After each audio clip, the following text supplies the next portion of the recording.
to the shindig. Chop top, it says I'm gonna win big. Use not the life of imitation. Just get close and don't forget what you pay for. All right. Welcome, everyone, to another brand new episode of No Running in the Halls. And it just so happens that today is also the season finale. And what a way to go out in our season finale with talks of a couldn't be more perfect moment in time for Department of Education folks, as well as New York City Department of Education teachers, paraprofessionals. Uh, I'm in the very submarine that blew up. I'm actually in the car. I have to do this in the car. I'll explain about it later. But don't bother me about the car situation.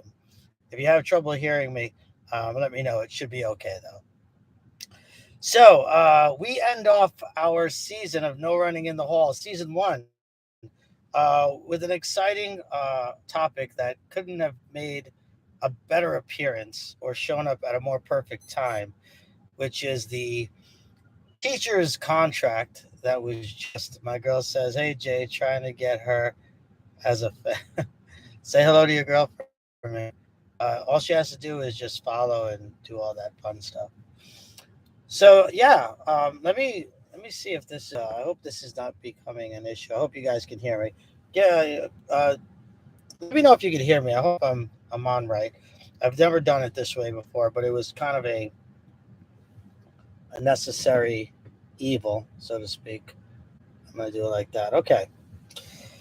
So we're ending off the show, and I have two really amazing guests on.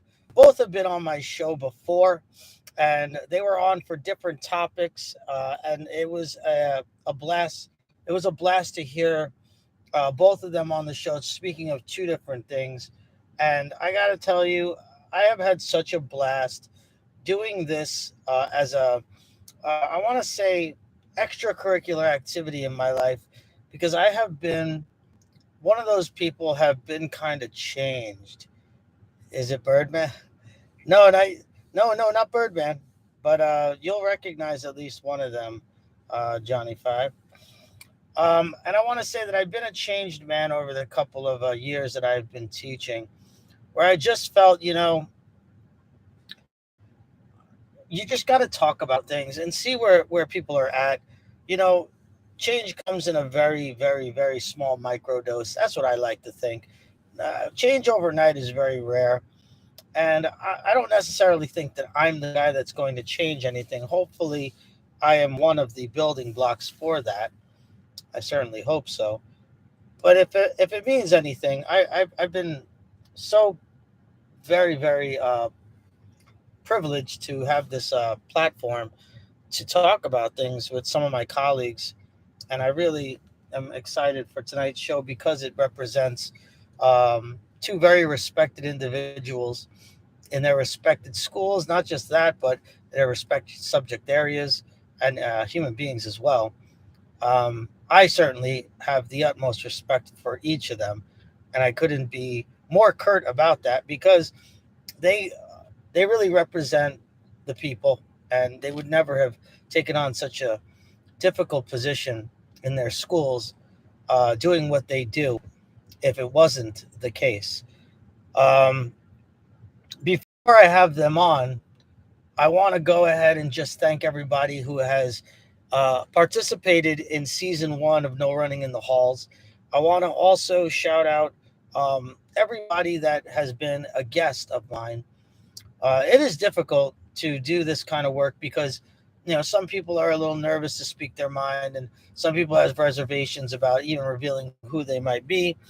But also, it really is a sign of the times where we really do have to speak up, and to find individuals that will do that is is hard. It's difficult. Let me tell you. I'll be the first person.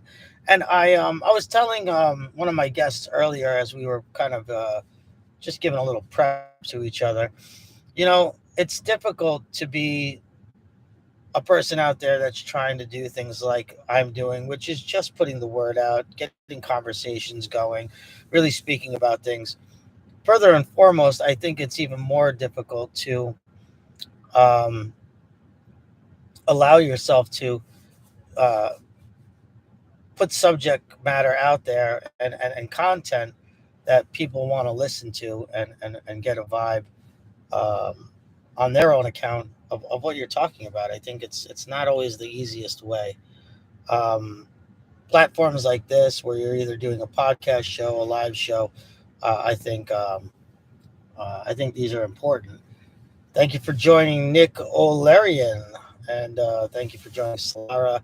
Science 304 ES joined. Thank you so much. You guys are the best. I hope you enjoy the conversation. It's going to be a good one. So today's show and the season finale is called The Contract. And for anyone who has been under a rock in the DOE world, should know that we were just issued a new contract. Whether it was good or not is really subjective to a lot of people. You're go- I don't know. I have to get a beard cut. That's for sure. But I would say let's talk about 2 months. This is a 2 month growth period.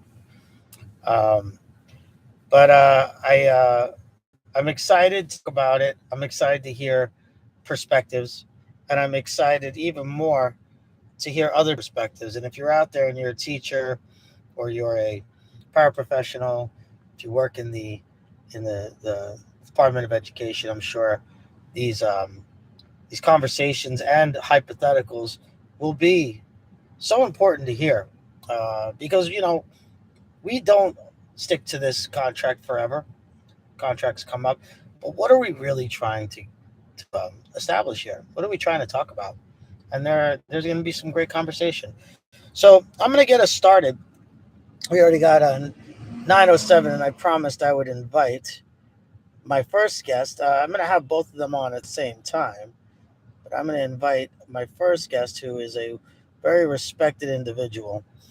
Um, One of my good friends, grew up with him as well, although we did not grow up in the same part of town. We knew of each other, and I'm so pleased to have him again on my show. So I'm going to invite him right now, and he's going to pop up. Let me just get him again. I did that invite, very lackluster. Here we go. GM invite, and let's see what happens. And I'm also going to, once he joins. Hello, Jenny Saltos 2424. Thank you for joining. All right. Let's see what happens here. Hopefully, I get a good status report. And we have Adam Frank. Thank you very much for telling me that you can hear me. Awesome. All right. Let's see what happens here. And I'm also going to give Mr. Guest 2 a heads up to letting him know I'm going to call him. Cola. There we go. All right. Let's see what happens with my invite here. Okay. There we go. Invite again. On the latest version of what? Uh oh. Well, that's gonna suck. Let's see if I can do a. Hold on 1 second, everyone. Hey, GM, if you are, it's saying I accept the invite. What now? That's crazy because I did not get I didn't get your request. So I invited you again, GM. Try now, or you can request also. Oh, here he is. Hey, there, there he is. Did you cut your beard, sir? Yeah, I've trimmed it down for a while now. Yeah. All right, all right. You look great, my friend. I'm gonna throw Colette. He was just called. Here he is. Here he is. Hey, Colette. What's happening? There he is. Malone, can you hear him? I can hear him. Yeah. Great, great. All right, so this is my first time in a three-way, no pun intended. So I'm gonna go ahead and just. I guess we're gonna take a couple of turns talking. If we could all hear each other. Colette, can you hear Gary? Gary, say something pretty. Yes, I can. Yes, I can. Okay, great, Something great. pretty. Something Really pretty. pretty tonight. Thank you, thank you. I have a special shirt on for tonight. I don't know what it means, but it's I got. like the new setup there. The new office looks impressive. I wanted everybody to see the other side of me.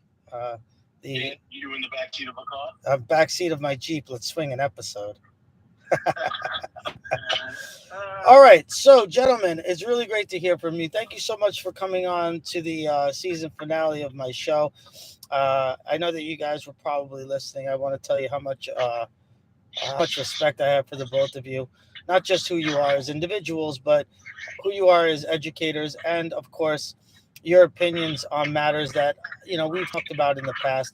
I really have to tell you guys that I don't know where I would be if it wasn't for people like you who support what I'm doing, or just want to be a part of it. So to that, I want to tip my hat to you guys. And if anyone's out there and you know these two gentlemen, tip your hat to these two gentlemen. They're really trying to make a difference here, because they do what they do in our school. They should be they should be rewarded with accolades to the ends of the sky. So that much I want to say to the both of you. Thank you for your services in our school. Thank you for those kind words. All right. You deserve it. So the first thing I want to talk about, of course, with this contract is what was the vibe in your schools? What was the vibe going on? Where were we at when pivot ballots? These are ballots that we're really not supposed to share with each other. We go ahead and we make our yes or no, throw them in an envelope, and we hope that everyone is on board. But what was the vibe of your school? We'll start with Gary, if you don't mind. Colette. Let's start with Gary. What was the vibe in your school? I mean, I don't feel like there was like a strong push way or the other. I didn't have anybody, angrily telling me they're voting no. At the same time, I had no one really like excited about how great the contract was. Myself, I was sort of in the middle, and I'm a chat leader. I've been chat leader for 11 or 12 years now, and I don't try to like force my opinion on other people. I wasn't. My plan was not to tell people, hey, you should vote yes on this, or you should vote no on this. My point with everybody, read the MOA that was available, to kind of do their own research. If I had to guess, I would think more people were in favor of it than not, just because I think when people are against something, they're more vocal. And people I talked to were happy about some of the things in there, obviously. But it wasn't like on the internet, if you go on like the DOE teachers page, it's very polarizing. There's people who are saying this is the worst contract ever and we have to vote no. And on the other side, people how great it is. I felt like at least the vibe in my school was like a little more in the middle. I didn't have anybody coming out strong for or against. Nice, nice. That seems like, believe it or not, a similar word on the street as I've spoken to teachers all across Queens. And the Department of Education is a pretty widespread. I mean, the map is huge. We do 5 boroughs. It's hard to speak to everybody on it, and unfortunately, I don't know um, a an army of teachers in different boroughs. I probably know about one in each borough. Maybe I'm lying if I said Staten Island. I probably would be lying if I told you I knew a teacher out in Staten Island. But I was getting a little bit of the vibe where there were a lot of pros and cons. I'd love to hear what Colette says. Colette, what's the vibe in your school as we were veering towards voting? What kind of vibe did you get from the school? I think Jay, like kind of like what Gary was saying, that it was like more of a neutral vibe where people really, were just like, man, it's a contract, and some people were okay with it, and some people weren't happy about it. I think for a lot of people who weren't happy about it, it was, the fact that they didn't get, the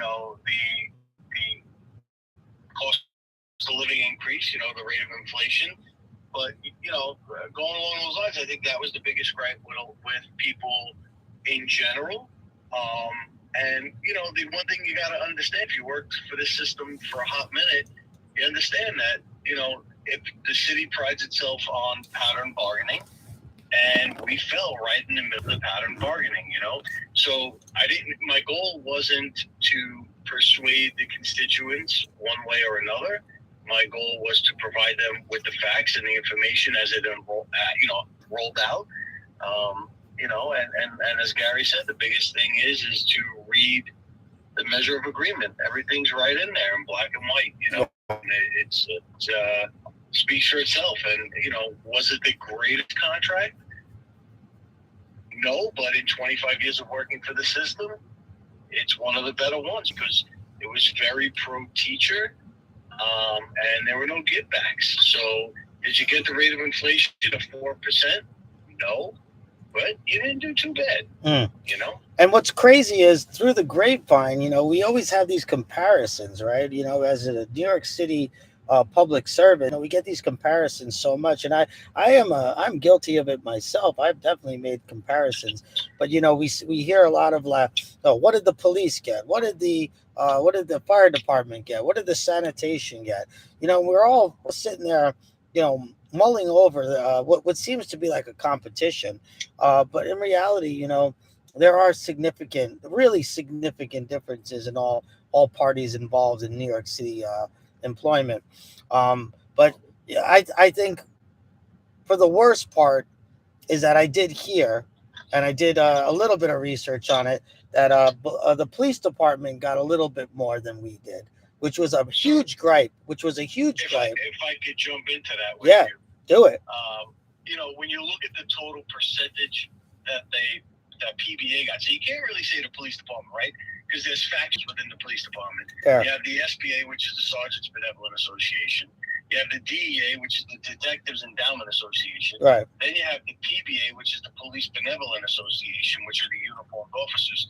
So when we say the police, that's a very loosey-goosey term, right? And I have a lot of family members and friends who are on the job, so I'm able to speak to that a little bit. And, when we talk about what the police got in this recent contract, it's really the PBA, the Uniformed Officers Association. And, to be fair, they were out of contract since 2017. Wow. So while they got what people want to look at, the bottom line of whatever it was, 20 or 30%, that contract backdates to 2017. So how fair is it that they're collecting money from 2017 without having the future value? If they got that money in 2017, they bought milk and eggs with it. Today they're only buying milk with it. Right. You know what I mean? That's a great point. But that goes back to us and our last contract when we collected retro for 5 years. You didn't get the future value of the money. So is it fair? No. But when you average out their lump sum from 2017 and their contract expires in 2025, I believe it is, they got 3.75% a year. So we get 3 years of threes, right? A year of 3 1/4, and then a year of 3 1/2. So at 3 1/2 and 3 1/4, you're not really that far off, right? But again, people also have to keep in mind that this current contract that we just voted on, if it passes and goes through, we're a year in already. Yeah. Because we were out of contract for a year. Yeah. So it's really, even though it's a 5-year deal, it's only 4 years going forward. Now, this question goes out to the both of you, whoever wants to attack it first. Do you think these are some of the things that a lot of people who do complain about newer contracts that are being administered, specifically this one, but ones in the past? Do you think that these are the type of things that people don't really look into? They're not the information that's given to you right on, set onto the plate, perfectly packaged for everyone to see and hear. What do you think about the people that simply go out there and they pick out the negatives, but they're not really looking at bigger pictures, or they're looking at things that they might not see written in front of them? It's not clear in black and white. Anybody want to attack that question? Go ahead, Gary. Go ahead. I'm not sure if I totally understood the question, but with this contract, I think, the people that were negative about the raises were tying the raises to inflation. And, we're at a point in time where inflation is just at like an all-time high. Mm-hmm. And I think the expectation of tying your raise to inflation is probably not a realistic one. and also maybe not a precedent you want to set, because when inflation is low, like in 2009, inflation was like at 0 or just slightly above 0%. And I don't remember our contract exactly in 2009, but I'm sure we weren't pushing for 0% raises at that time. I think, I think it's to look at it in total, like you say, comparing to the police and comparing it to DC 37, it's all still kind of in the same ballpark as far as the raises go. So I think, if the negative is that, the raise isn't high enough, I want a 7% raise, an 8% raise, a 10% raise. And, I'm not going to argue that we don't deserve that. We do a very difficult job. We have to have, education requirements that, really no other civil service job has to have. And, are we compensated fairly for it? That's debatable. But I think where we are now, considering where we've come from, and it's hard to compare eras. It's 22 years for me now, but I started out making $31,000 when I started teaching. Yeah. And I know, and further than it's certainly to go now. But new teachers now are making a lot more than double that now. So I think you have to look at the big picture a little bit when it comes to the money. Yeah. But for me, this contract, one of the more positive things for me was that we're in the building for less time, right? People who started within the last 10 or 15 years probably don't remember when this 155 minutes wasn't part of our day, when every day ended when the kids ended. And, that was a long time ago. So at some point that was a new contract and people ratified that. But I think now being able to do, the parent part of that and extending that to 55 minutes and taking away, the time off of PD to sort of give us more time to kind of do it on our own at home pace and, make our own decisions and really just getting out of the building a little bit earlier. That's something I know a lot of people were positive about. Like nobody was upset about that part. Cleddy, anything to add on to that at all? No, I mean, that was well said. And just to add on, I do agree. Like, this contract was pro teacher, and it gives us a little more flexibility and a little bit more say.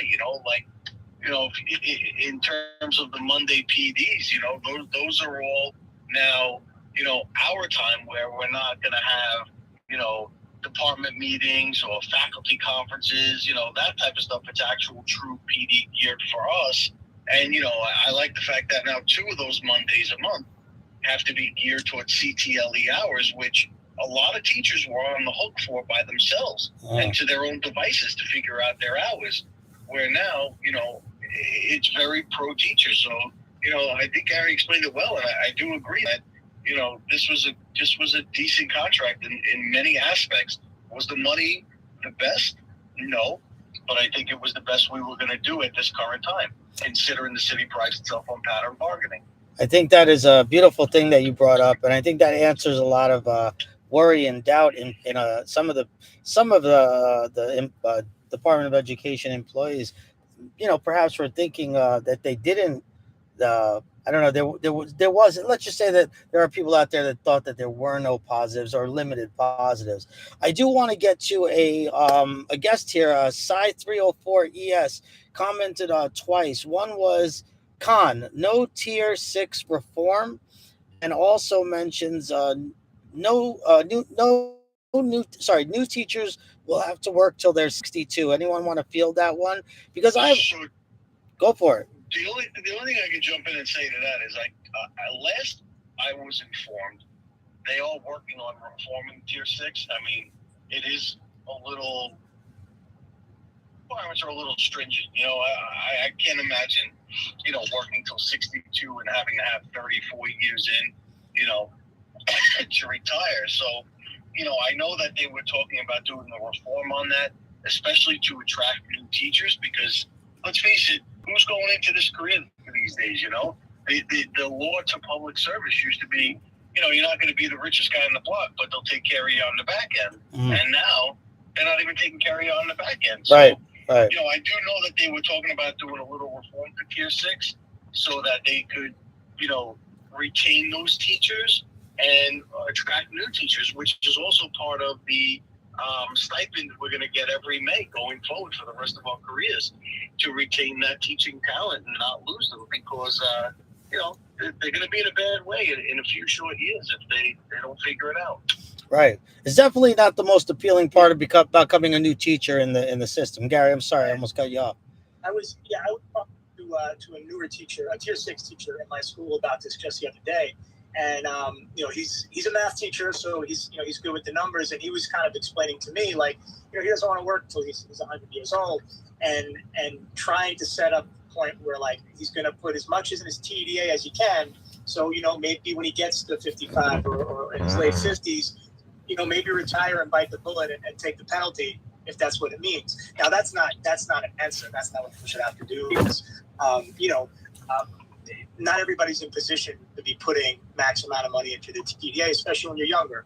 Your first years maybe not making as much money, and if you kind of, a lot of people fall into that pattern, you're in that I don't make a lot of money. Then you settle down, you have a family, and it's like, well, now my money is stretching a lot. Has to stretch a lot further, so it's kind of harder to put that money away.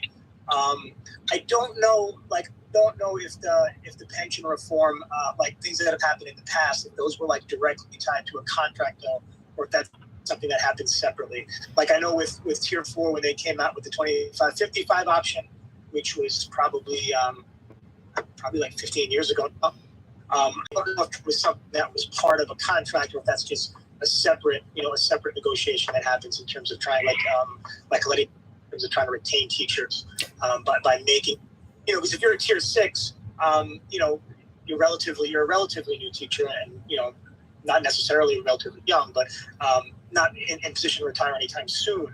That doesn't mean it shouldn't happen now, but that's something that I have heard as well, is something that's has been in talks and has been in the works. So hopefully that's something that will come up. Yeah, they definitely don't make it too appealing as far as retiring at the tender age of 60. I think it was funny. Gary and I were having a back and forth one day through text. And he said something really funny. Forget what it was verbatim, but something about retiring. You'll be working in the afterlife or something like that. But it was pretty comical because tier 6 really does suffer with the way that it works out for them at the end. Not really saying anyone should be happy about it or even content, but at the very least, there are worse places you can work that don't even have a single dime to give you at the end. But if I could just add on, though, I do like what Gary said about the newer teachers or the tier 6ers, stocking away in that TDA, and that is something I do try to speak about or speak to with the tier 6 people in our building. That's a huge component of TDA because if you are in tier 6, that could be the difference for some people getting out a little early, as Gary said, and paying the penalties or not. That's a huge component. And if you're on the younger side, and starting out in your career, absolutely, try to put away into that because that's going to be a big difference later on. So we have Johnny Vaccaro on here. Johnny Vaccaro, like Coletti and I do. He was a one and done guy, but he mentions in our conversation, if the back end was a sick benefits, he would have stayed. And I guess that could be true for a lot of people who do a one and done or realize this was not the right career path for them, whether it was because of the politics or the money made and preserved at the end. Who knows? Who knows? Just to interject and share a story real quick. Sure, go ahead. With Vaccaro, I distinctly remember standing in the gymnasium, and it was early in the school year. It might have been September, October, and he came to me with all the paperwork, and he looked at me and he goes, "Is this really right?" And I said, "What do you mean?" He goes, I got to work 34 years until I'm 62? I said, "Yeah, that's why you got to get in the TDA." And then, like, the next day, he did me with the TDA paperwork, and he's like, "What is this?" He's like, "I'm going to put away in this?" He's like, "By the time anything amounts in this, where's this going to leave me?" And right then and there, I said, this guy, first off, he's very intelligent when it comes to finances. And I got to tell you, he saw it and he ran, ran never mind. That would have been a terrible analogy. Why don't we move forward? Let's talk about this. We're getting a lot of questions on pros and cons. Are there relevant pros to this new contract? And then we'll talk about cons. But are there some relevant pros? I know we heard a couple since our conversation started, where we're talking like long game here. But uh, what can we say about some of the pros, short of what we already mentioned, the long game, and maybe even it being very teacher friendly? Are there any pros that you not all at one time? Yeah, I mean, I think when you look at a contract, even though obviously this contract covers all of us, all of teachers and paraprofessionals and secretaries and anyone who's covered under under the UFT umbrella, we'll say. But for individual people, it might be different. I mean, when you're voting, some people might be voting, based on like how it impacts them personally, where others might be thinking of how it impacts the whole. Right. So for me personally, again, the raises are not like tremendous, but because the first one is, retroactive to last September, that'll kick in September, and the second one will come in January. So by January, we're all going to be 6%, right? And Sorry. me personally, that's all right. I thought it was me. I didn't know what was happening. No, that was definitely me. Hopefully not. Pulled over. Hopefully not. I'm not even in drive. So like I was saying, by January of 24, we'll be up 6%. For me personally, in January of 24, I also complete 22 years. So I'll get that bump to top pay in January. So if I look at what I'm making today to January, which is really like 6 months away, it's like a $14,000 difference. And, without the contract, it would still be a good jump because that longevity raise is there regardless of the contract or not. But me looking at it that way, and, my wife is also a teacher. She's a few years behind me, considering also she took off time, when we had both of our children. So, but for me personally, financially, it'll be pretty good for me in the next 6 months. That's good. How about you, Colette? What do you say?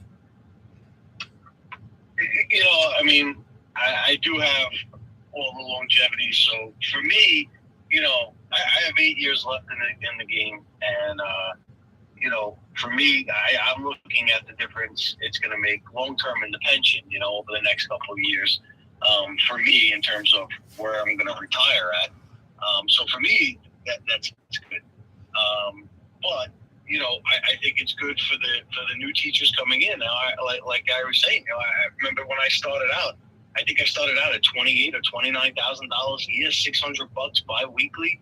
I could have worked at Stop and Shop and made that kind of money, But now, the new people coming in, they're going to start at like 70, 71, and then they're going to quickly reach 100,000. Where for some old dogs, like me, it took you 20 years to hit 100,000. Yeah. So I think that's a pro for a lot of the people coming in, which I think they're trying to attract some of the newer talent with, So I think that's positive. Johnny Vick asks, what kind of something we're able to answer? Yeah, it is. I'm not sure. Referring to the retention bonus? Johnny Vick, I think, is referring to the retention bonus for sure. Yeah, correct. So I know year one, I believe, is like $400, and then $700. Then it goes up to $1,000, and I think like 1035 is correct. Yeah. Yeah, I think that's the last number. I mean, obviously, any extra money is good, but the knock on that is that money is not pensionable, right? I'd say, in the grand scheme of things, if you're making an extra $1,000 a year, it's not really going to impact your pension very much, right? When you talk about if you're getting 60% of your last best out of your last 3 years or whatever it is, but it could also set a precedent where maybe next contract, well, hey, we're only going to give you a 2% raise, but we'll give you a $2,000 retention bonus, and people get that money, and in the short term it looks good, but another 0.5% on the raise it was pensionable. Again, long term, probably a better deal. So Sci 304 comments, let's not forget retirees will be moving off Emblem Health. Only good news is that they are the Moser, I'm guessing, most consistent visiting block and will punish Mulgrew and Unity. That's Sci 34 comment. Yeah. So I'm pretty sure Side 304 is my delegate, Adam. And all right, and very very true, and that's one of the I think the biggest issues that people have been talking about is the health that I send out to everyone in my school. All my U of T members in my school when I email them. It could be what's up, Adam. When they retire, they're still there. So like people who retired from my school are still sort of like in touch at least that way, and some of them I'm in touch with a lot more than that. But a few people had reached out to me a few months back when they started happening, and getting to hear the retirees' perspective on it, because sometimes when you're just locked into your own thing and paying your bills and taking care of your kids and dealing with this, you're maybe not thinking about or maybe as aware of what's happening for other people. But I do have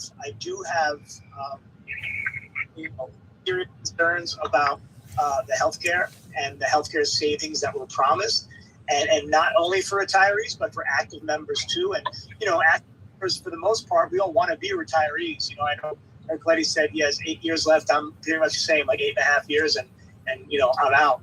And obviously that's not something that we want to have to deal with.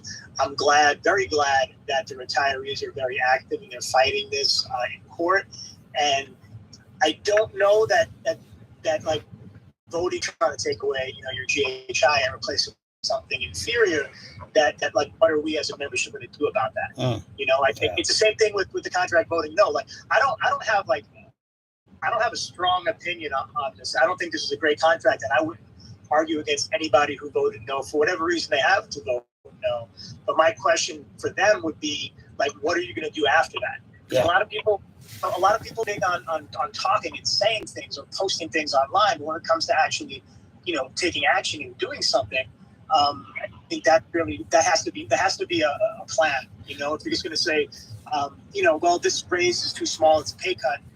If we don't have a contract, then it's a bigger pay cut, right? Because this 6 months, I'm going to make 6% more than I am now. So if I don't, then it'll be like a 6% bigger pay cut, I guess, if we're going to look at it that way. Right. But I think with that healthcare issue, I would hope that would really sort of motivate and rally people together to take some kind of action if something like that is going to happen. And I'm not super well versed on it, so I don't want to like overspeak on it, but it is something that I think is important, and hopefully it is something that unites people to take some kind of if that does indeed happen. Well said, Gary, and I agree with you 100% on that. I think a lot of it has to do with fear. I think a lot of it has to do with a level of comfort. I think a lot of people are scared to lose money. I think a lot of people are scared to lose money in the act of let's just say striking. Let's say striking is a huge deal. So I think a lot of it stems from fear. I don't know. What do you think, Coletti? Any comments on that? No, I mean, I think Gary spoke to it very well, and I actually like him. I'm not well enough versed in the changes that are coming down the pike for the retirees. I just know that my father is tier 1 or was tier 1 and is retired, and he'll be affected by it. And I hear him and I talk to him about it, and he's not happy with it at all. He says the only thing I do know is that he said it's going to cost him more money out of his own pocket. So other than that, I can't really speak to it. I don't know enough about it. Right. But I know it's still unfolding, so I don't even know how much the retirees even know, in-depth knowledge about it, Well, I had a couple of questions written down, and I keep coming back to this one. We got about 20 minutes left in our show. What would you say to somebody new coming into the field of education, specifically the Department of Education? Based on this topic we're talking about, what is something you would say to them if they came to you as reps for our respected schools? What would you say to them? What would be some advice that you would say? What could be some polarizing things you could say to these people? I mean, I would tell. I don't want to advise anybody like, go away, go do something else. But and I'm sure you could, you could, but I know for me and like for Coletti, I guess because we probably started at some time, like the stuff that we're going through now is not what we signed up for. Like the level of micromanaging and all these other like mandates and other things that become part of your job. And that the job has changed a lot. It's not the same job that it was, and in most ways, not for the better. So, short of advising someone like, hey, maybe consider another path, I would definitely try to advise people to become active, in their union early. Because, I hear some schools that that don't have chapter leaders, and then they can't do an SBO because nobody's the chapter leader. And it's very difficult if you're in that situation in a school where no one is willing to step up and take that role. I mean, it's understandable because it is a lot of responsibility and could be very stressful, and you don't get paid for it. But it is important, and I'm I know. I don't know Coletti, but I know if he's in your school that he's relatively new, because I know Ro was doing it for a long time before she retired. But I came in, I started. I don't know if anybody's familiar with Ron Isaacs. He's still active with the UFT. He's retired a long time, but he was our chapter leader, and he was a great chapter leader. And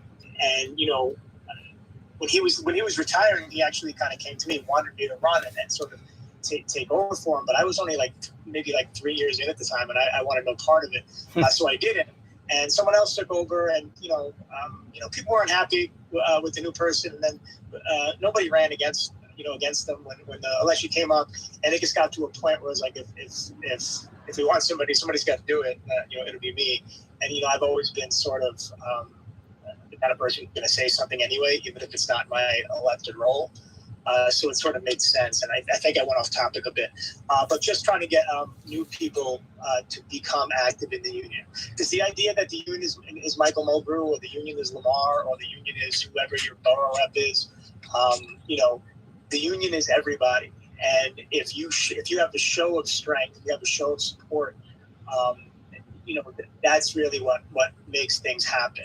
Yeah. Right. If teachers are passive and aren't going to do anything, there's no motivation to give us anything that we want. Right. If they know, hey, we can say A, B, and C, and teachers will just do it, then if people are not gonna stand up for their rights, for their collectively bargain rights, then sort of having them. Well said, Gary. Well said, Gary. I think you answered a lot of questions. I think you definitely put a little perspective on some things that I think a collective mass of teachers probably don't look into. I mean, I know that I know the solidarity. I know. I mean, you'd be blind not to see it. The solidarity is not there. I think there are a lot of teachers, specifically in different grade levels, that would be, uninterested. It's not as important in some sectors of education, and I think you definitely put a real big perspective on it to have that unity spoken about, because that's the only clear cut answer to. I'm sorry. Yeah, I'm sorry. I think it's funny. I don't know if those puns were intended, but you used the word solidarity and unity within back-to-back sentences, which are obviously separate caucuses within the union. And I think that I don't really know about other unions. I don't know if the PBA or the firemen's union or the sanitation union, if they have things like that, separate within their union. Because to me, I don't belong to a caucus. I've been asked to join caucuses, but it's not something that I have an interest in. For me, I think I've always been a very pro-union person, obviously, when I do this job.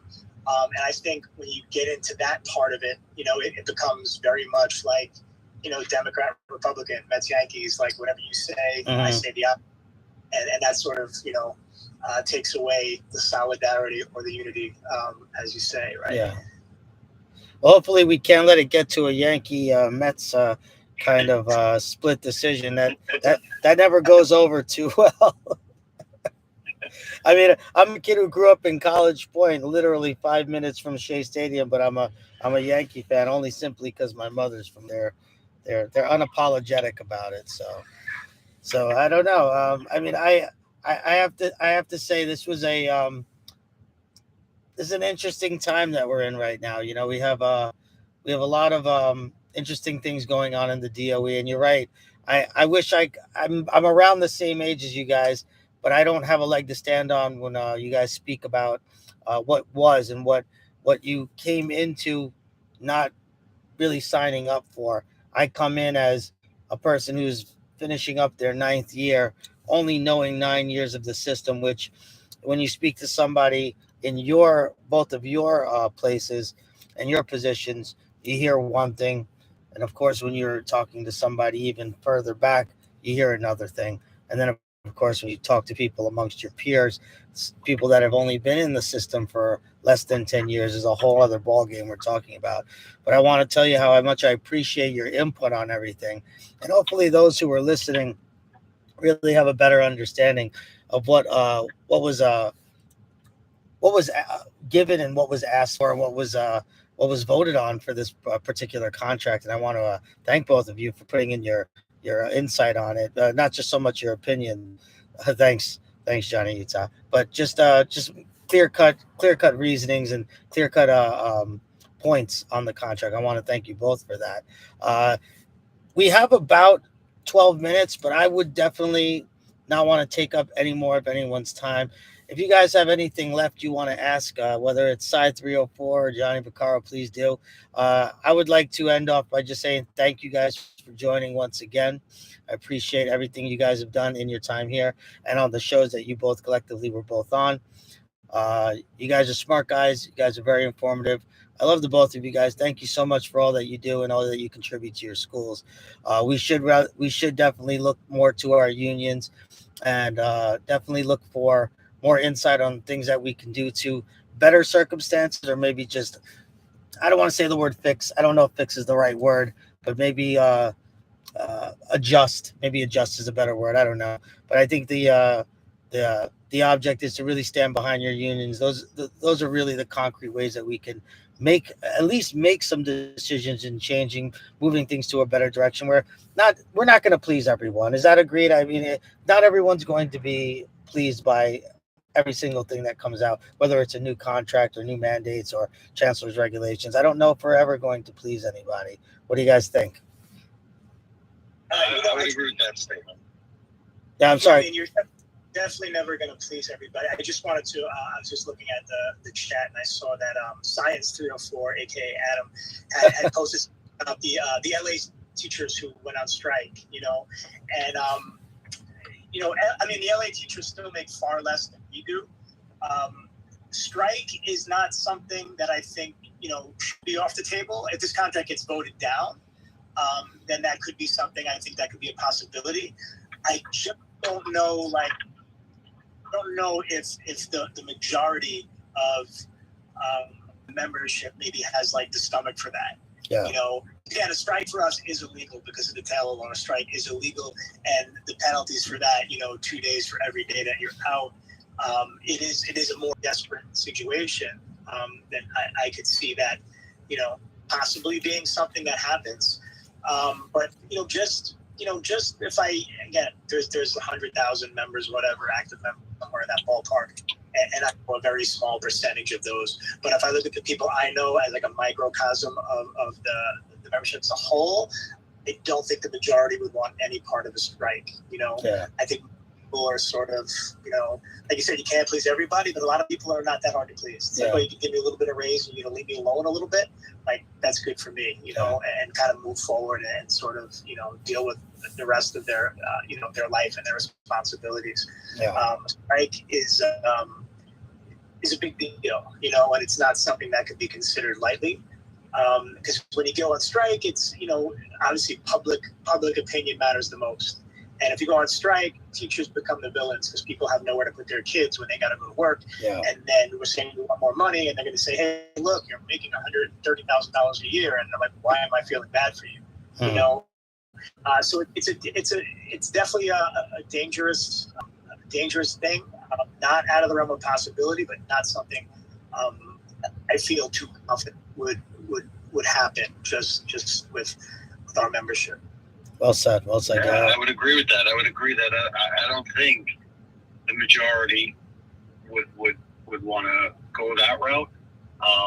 You know, I think just from financial implications and, you know, the public perception, as Gary said, perception is everything. And, you know, we're not a profession that is too well liked because, you know, people look at, you have a pension, you work half a year, they say, and, you know, they don't see the hours we put in beyond the classroom. You know, no one wants to see that, you know? Yeah. Yeah. It's like one of those hotel motel two-way mirrors. You know what I mean? Like well, you see what you want to see, and a lot of people don't have that same perception, and that sucks. Right. It sucks. It sucks that, like Gary said, and you backed up. We do become the villains. We become the assholes, and you know, they always say whenever I meet somebody, and I tell them what I do for a living, you know, they're always like, you know, thank you. Your work is very rewarding, and it really certainly is. I couldn't, you know, sit here in a whole day and tell you how many amazing scenarios I've had um, at my place of work. But you know, just like any other job, I guess, you know, there's turmoil, there's you know, there's aggravation, there's, you know, micromanaging, like you said earlier. There's a lot of cons. We can go on for days, and that would be us complaining instead of fixing things. But you know, little by little, right, fellas? Little by little, we have something going. We have something going right now that, you know, even though it may have its pros and cons, I think there are a lot of. I think, and this is just a personal opinion, subjective only. I think really there were a lot of pros to it. As I'm looking down at the contract right now, I do really see a lot of that has improved. And again, one leg that I don't have to stand on was the Bloomberg era, which you know, we that would take a whole nother episode to talk about.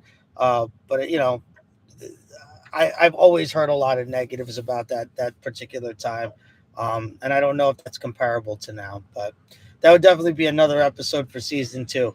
But gentlemen, I want to thank you both for coming on. We're winding down here, and always a pleasure to have you guys.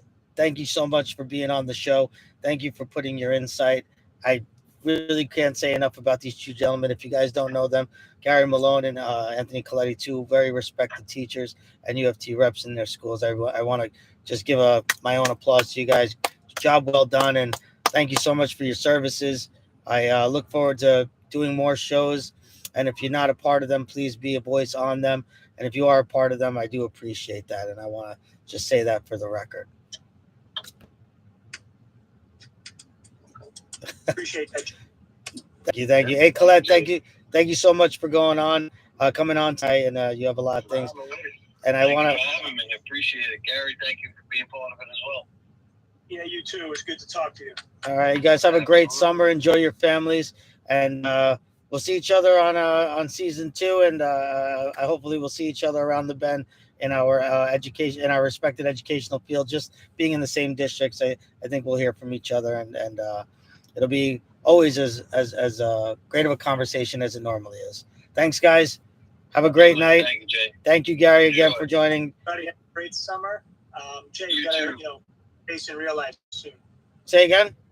So we got For sure. I can't wait to grab a cold one with you guys. Hopefully, got a couple of days off coming up. Hopefully, all three of us one day can. That would be great. That would be like my dream team.